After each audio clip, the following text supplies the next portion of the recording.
ഇനി നിയമസഭാ തെരഞ്ഞെടുപ്പ് മുന്നിൽ കണ്ട വി കെ പ്രശാന്ത് എംഎൽഎയുടെ ഓഫീസ് വിവാദത്തിലേക്ക് കോൺഗ്രസും എത്തുന്ന കാഴ്ച നമ്മൾ ഇന്ന് കണ്ടു. ആർ ശ്രീലേഖയെ പിന്തുണച്ചും പ്രശാന്തിനെ വിമർശിച്ചും കെ എസ് ശബരിനാഥൻ രംഗത്തെത്തി. നിലപാട് പറഞ്ഞതിന്റെ പേരിൽ സംഖ്യപ്പട്ടം ചാർത്തേണ്ടെന്ന് കെ എസ് ശബരിനാഥൻ പറഞ്ഞു. ഈ കോർപ്പറേഷൻ നഗരസഭ കണ്ടിന്യൂ ചെയ്യട്ടെ. പക്ഷേ എൻ്റെ വ്യക്തിപരമായ അഭിപ്രായത്തിൽ ഇത്രയും നല്ല ഓഫീസ് മുറി അവിടെ ഉള്ളപ്പോൾ ആക്സസിബിൾ ആയിട്ട് ഓഫീസിൽ അദ്ദേഹം അങ്ങോട്ട് മാറി വിഷയം അങ്ങ് തീർക്കട്ടെ.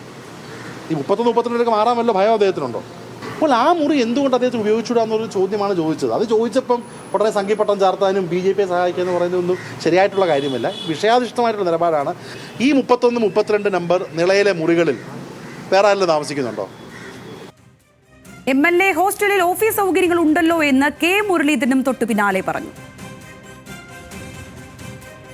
അത് ഒഴിയാതിരിക്കുകയോ ചെയ്യട്ടെ. പക്ഷേ MLA ക്വാർട്ടേഴ്സിലെ മുറികൾ എന്ത് ചെയ്യുന്നു എന്നുള്ളത് നമ്മൾ പരിശോധിക്കേണ്ട. അത് MLA മാർക്കുള്ളതാണ് MLA ക്വാർട്ടേഴ്സ്. അതുണ്ടെങ്കിൽ പിന്നെ ഇങ്ങനത്തെ ഒരു ഓഫീസിൻ്റെ ആവശ്യമില്ല എന്നാണ് എൻ്റെ അഭിപ്രായം. പിന്നെ അദ്ദേഹത്തിന് ഇഷ്ടമാണ്, ഇതൊക്കെ ഓരോരുത്തരും ഇഷ്ടമാണല്ലോ. എൻ്റെ അതേ ഇഷ്ടം തന്നെ മറ്റുള്ളവരും ഫോളോ അപ്പ് ചെയ്യണമെന്ന് പറയാൻ എനിക്ക് കഴിയില്ല. ഞാൻ 8 കൊല്ലം അവിടെ ഇരുന്നതല്ലേ. അദ്ദേഹത്തിൻ്റെ സുഹൃത്തുക്കളായിട്ടുള്ള CPM നേതാക്കന്മാരോടൊന്ന് ചോദിച്ചു, അവർക്ക് നല്ല ബുദ്ധിമുട്ടുണ്ടായിരുന്നു എന്നെ ഒന്ന് കാണാൻ. എന്നാൽ BJP അജണ്ട കോൺഗ്രസ് ഏറ്റുപിടിക്കുന്നുവെന്ന ആക്ഷേപമാണ് വി കെ പ്രശാന്ത് ഉന്നയിച്ചത്. വട്ടിയൂർക്കാവ് നിയമസഭാ മണ്ഡലം പിടിക്കാൻ കഴിയുമോ എന്നുള്ളതാണ് BJPയും കോൺഗ്രസും ഇന്നിപ്പോൾ ലക്ഷ്യമിടുന്നത്. 7 വർഷമില്ലാത്ത ഒരു ആക്ഷേപം BJP ഉന്നയിക്കുകയും MLA അവിടെ നിന്ന് മാറ്റാൻ വേണ്ടി വാശി പിടിക്കുകയും ചെയ്യുമ്പോൾ അതിന് കുടപിടിക്കുന്ന നിലയിലേക്ക് ശബരിനാഥനെ പോലെയുള്ള ആളുകൾ മാറുന്നത് എന്തിനാണ് എന്ന് ആലോചിക്കണം. അതേസമയം വാടക ക്രമക്കേട് നടന്നോ എന്ന് പരിശോധിക്കാൻ ഒരുങ്ങുകയാണ് കോർപ്പറേഷൻ.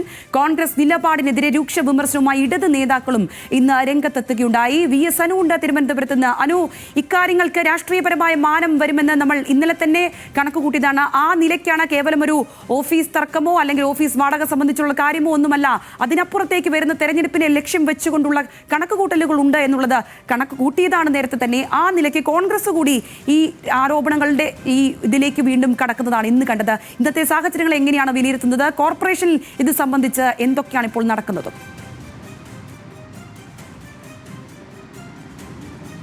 സംഗീത, വി കെ പ്രശാന്ത് MLAയുടെ ഓഫീസുമായി ബന്ധപ്പെട്ട ഒരു വിവാദം, അത് നമുക്ക് ഏതെങ്കിലും തരത്തിലൊരു ഓഫീസ് കെട്ടിടത്തിൻ്റെതായിട്ടല്ല.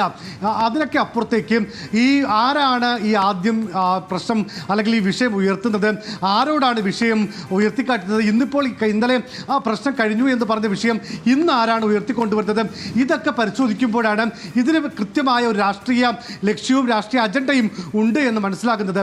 അതായത് നിലവിൽ വട്ടിയൂർക്കാവ് മണ്ഡലത്തിലെ MLA ആണ് വി കെ പ്രശാന്ത്. അദ്ദേഹത്തിൻ്റെ ഓഫീസുമായി ബന്ധപ്പെട്ടാണ് പ്രശ്നം ഉയരുന്നത്. ആരാണ് പ്രശ്നം ഉയർത്തിയത്? അത് ആർ ശ്രീലേഖയാണ്. അടുത്ത നിയമസഭാ തെരഞ്ഞെടുപ്പിൽ ഈ വട്ടിയൂർക്കാവ് മണ്ഡലത്തിൽ നിന്നും BJP സ്ഥാനാർത്ഥിയായി മത്സരിക്കാൻ പാർട്ടി നിലവിൽ തീരുമാനിച്ചിട്ടുള്ള ആളാണ് ആർ ശ്രീലേഖ. ഇന്നിപ്പോൾ ആദ്യഘട്ടത്തിൽ ഇന്നലെ ആ പ്രശ്നങ്ങളൊക്കെ കഴിഞ്ഞും ഇന്നിപ്പോൾ ഈ വിഷയം ഉയർത്തിക്കൊണ്ടുവന്ന കെ ശബരിനാഥന് പിന്നാലെ ആ വിഷയത്തിൽ പ്രതികരിക്കാനെത്തിയത് കെ മുരളീധരനാണ്. അദ്ദേഹമാണ് ഈ വരുന്ന നിയമസഭാ തെരഞ്ഞെടുപ്പിൽ അവിടെ നിന്നും UDFിൻ്റെ കാൻഡിഡേറ്റ് മത്സരിക്കും എന്ന് പറയുന്ന ആൾ. അപ്പോൾ അങ്ങനെ ഈ ഒരു ഓഫീസ് പ്രശ്നം എന്നതിനപ്പുറത്തേക്ക് അതിന് കൃത്യമായ വട്ടിയൂർക്കാവ് മണ്ഡലത്തിൻ്റെ ഒരു രാഷ്ട്രീയ അല്ലെങ്കിൽ വിഷയമാക്കി തന്നെ ഈ മേയർ അല്ലെങ്കിൽ ഈ MLA ഓഫീസിൻ്റെ പ്രവർത്തനം, അതുമായി ബന്ധപ്പെട്ട കാര്യങ്ങൾ, വി കെ പ്രശാന്തിന് MLA ഹോസ്റ്റലിൽ അനുവദിച്ച മുറി അത് ആര് ചെയ്യുന്നു, എന്ത് ചെയ്യുന്നു, ഈ വാടക ആരാണ് കുറച്ചു കൊടുത്തത് എന്നൊക്കെയുള്ള വിവിധ വിഷയങ്ങൾ ഉയർത്തി കാണിച്ചുകൊണ്ട് വലിയ തരത്തിൽ അതിനൊരു രാഷ്ട്രീയ വിഷയമാക്കി മാറ്റാൻ തന്നെയാണ് എല്ലാ പാർട്ടികളും ശ്രമിക്കുന്നത്. ഇവിടെ ഈ പറയുന്ന BJP ഉയർത്തിയ അതേ വാദം ഉയർത്തിയ കെ ശബരിനാഥൻ RSS അല്ലെങ്കിൽ BJPയുടെ അജണ്ട ഏറ്റുപിടിക്കുന്നു എന്നുള്ള വിമർശനം ഇടത് നേതാക്കൾ മുന്നോട്ട് വയ്ക്കുന്നു. മന്ത്രി GRL നിന്ന് പറഞ്ഞതുപോലെ ഏതെങ്കിലും വാർഡുകളിൽ പരസ്പര സഹകരണം നടത്തിയതിൻ്റെ പേരിലുള്ള ഒരു പിന്തുണയാണോ എന്നുള്ള കാര്യം കൂടെ അവർ ചോദിച്ചു വയ്ക്കുന്നുണ്ട്. ശരിയാണോ?